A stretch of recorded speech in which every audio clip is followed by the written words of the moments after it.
Jadi sebenarnya survei awal sudah pernah dilakukan oleh Balitbangkes Kementerian Kesehatan pada bulan Juli yang lalu, di mana ada 5 provinsi yang berada pada posisi yang tinggi tingkat keyakinan masyarakat tidak terpapar COVID, yaitu yang pertama adalah DKI dengan angka 30%, kemudian Jawa Timur 29%, lantas Jawa Tengah 18%, kemudian Jawa Barat 16%, dan Kalimantan Selatan 14%. Nah, tetapi data yang terakhir yang berhasil dihimpun oleh Badan Pusat Statistik, ternyata secara nasional masih ada 17% warga negara kita yang merasa yakin dan sangat tidak yakin atau sangat tidak mungkin akan terpapar COVID-19.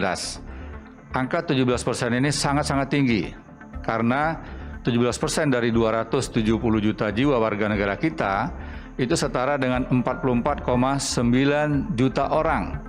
Saya ulangi, 44,9 juta orang merasa yakin dan sangat yakin tidak terpapar COVID. Nah, ini adalah sebuah tantangan yang harus kita hadapi.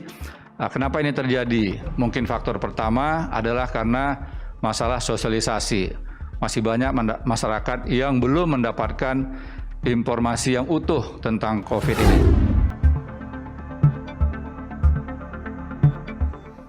Jadi kita ikut prihatin ya, dalam beberapa hari terakhir sangat banyak demo di sejumlah provinsi, walaupun juga tidak sedikit daerah-daerah yang tidak melakukan aktivitas demo ini.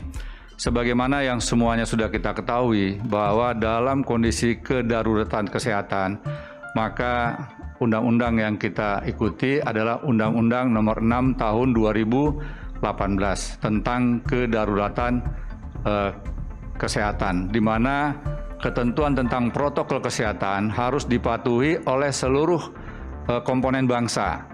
Dan salah satu protokol kesehatan yang harus kita patuhi itu adalah menjaga jarak dan menghindari kerumunan. Nah, kalau kegiatan yang sifatnya mengumpulkan massa, apalagi dalam jumlah yang sangat banyak, itu tentunya menimbulkan risiko yang sangat besar.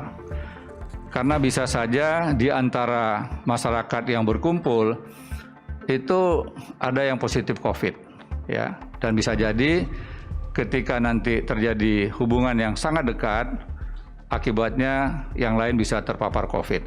Nah, ketika pulang ke rumah, bertemu dengan orang-orang yang disayangi, orang-orang yang dikasihi, maka bisa juga mereka yang tidak pernah keluar rumah pun akan terpapar COVID. Risikonya sangat besar bagi keluarga yang punya komorbid atau mereka yang sudah lansia.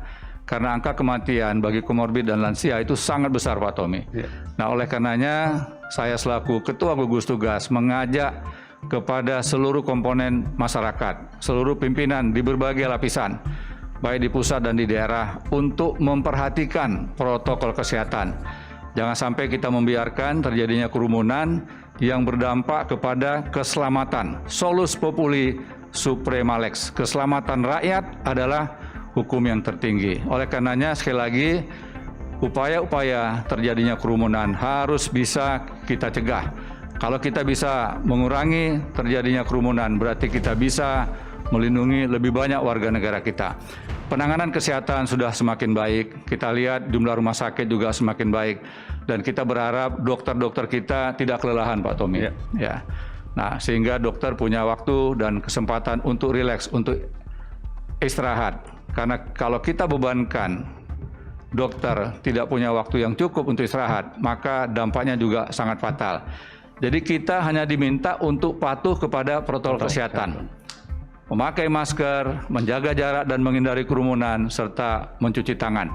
Belum sebanding, Pak Tommy, dengan pengorbanan para dokter yang berjuang untuk mengobati pasien di rumah sakit.